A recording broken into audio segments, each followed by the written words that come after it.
Bonjour à tous, bienvenue sur cette vidéo consacrée à la fiscalité des professions libérales, mise à jour de la loi de finances complémentaire pour 2020 en droit algérien.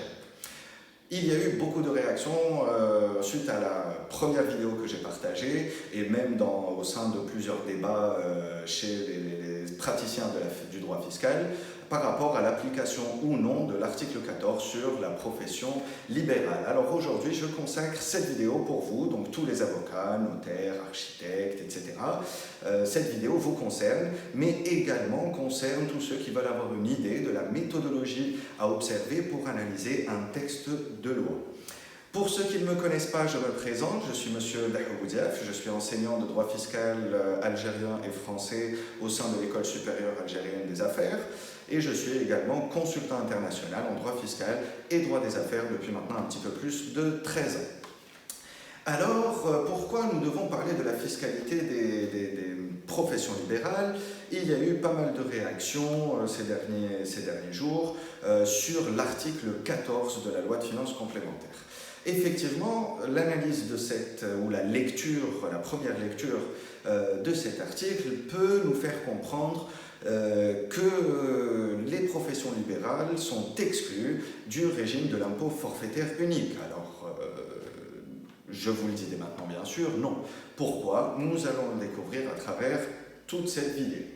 Premièrement, nous avons cet article 14 qui modifie l'article 282 du Code des impôts directs et taxes assimilées et qui a, je vais aborder la deuxième partie directement, qui a une liste des activités qui sont exclues d'office. Déjà, premièrement, les activités libérales n'en font pas partie. Ça, c'est une première remarque.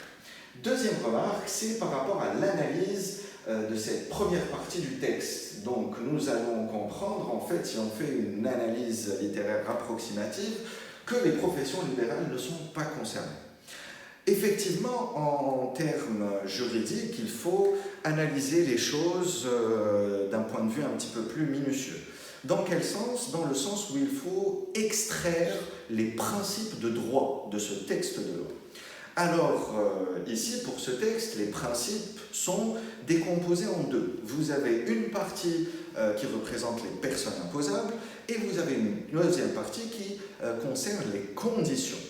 Une première partie qui vous dit on parle des personnes physiques et des sociétés civiles à caractère professionnel et des coopératives d'artisanat, d'art et d'artisanat traditionnel. Et de l'autre côté, vous avez les conditions qui soumet la société au seuil de 15 millions de dinars de chiffre d'affaires annuel. Si vous êtes en dessous, vous pouvez être soumis à l'IFUS. Si vous êtes au-dessus, vous serez directement en régime réel. Néanmoins, dans ces personnes, nous avons trois personnes, souvenez-vous, personnes physiques, SCP, Société civile à caractère professionnel, et les coopératives d'artisanat.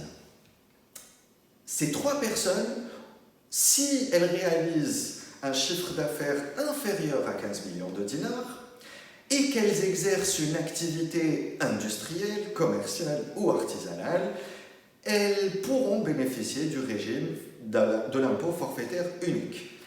Donc jusque-là, si on s'arrête là, on aura fait une lecture juridique qui nous permettra de comprendre que les professions libérales sont exclues.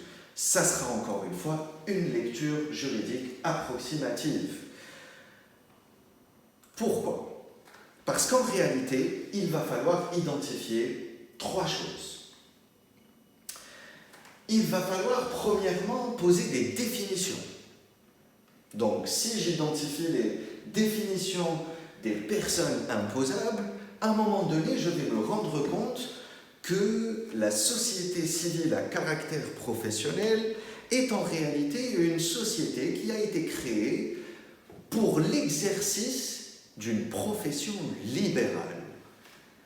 Est-ce que c'est seulement l'exercice d'une profession libérale ou est-ce que les sociétés civiles à caractère professionnel peuvent exercer une activité industrielle, commerciale ou artisanale? Donc il faut aller voir un petit peu dans le code de commerce.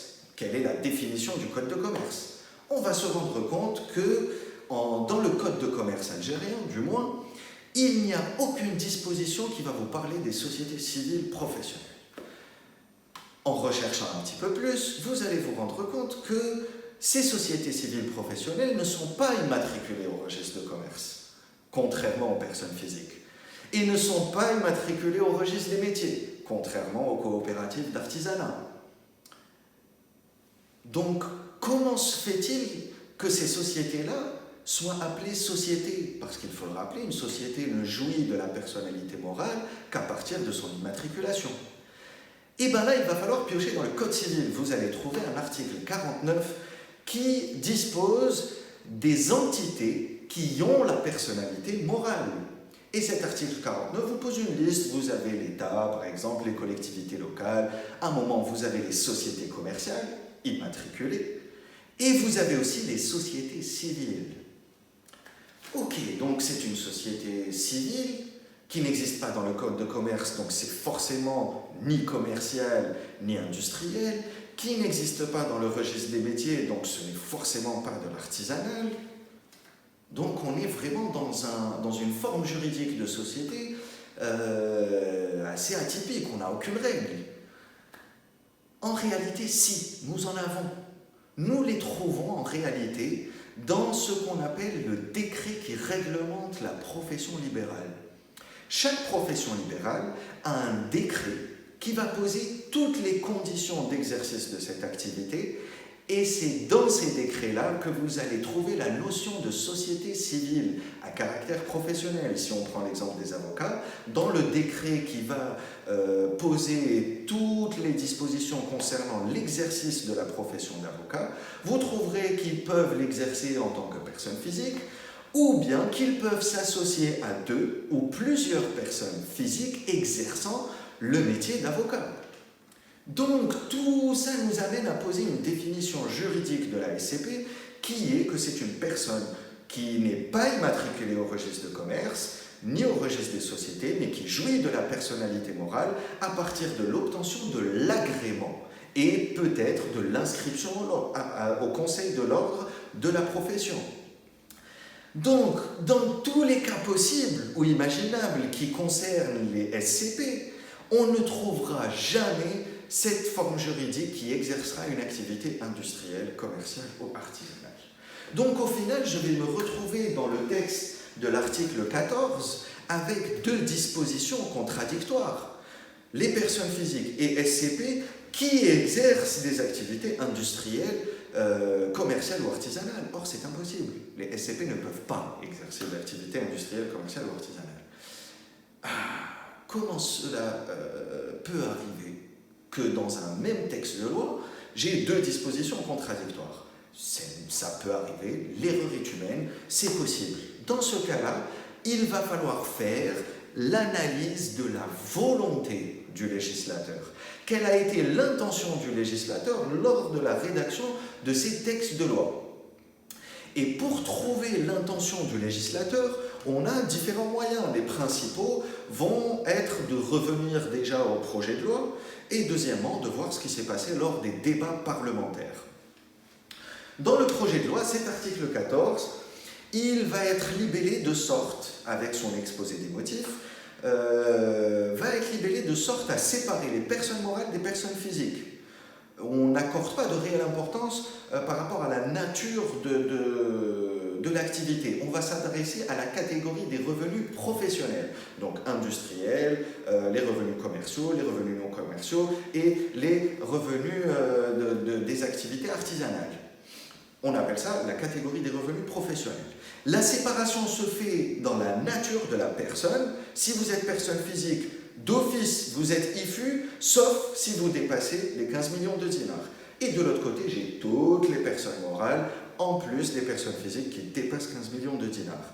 La volonté n'était pas réellement de déterminer la soumission au régime IFU par rapport à l'activité. Premier point.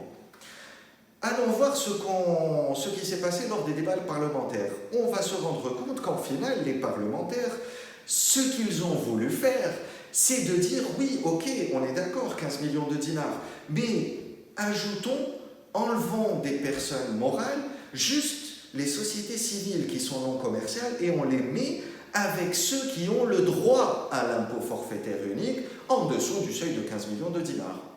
Au final, si on veut avoir une réelle lecture juridique de l'article 14 de la loi de finances complémentaire, il va falloir comprendre que, au final, ceux qui sont visés par les dispositions de cet article sont en réalité tous ceux qui exercent une activité relevant des revenus professionnels. Donc tout ce qui est industriel, commercial, non commercial et artisanal. Et cela, bien sûr, a été confirmé jeudi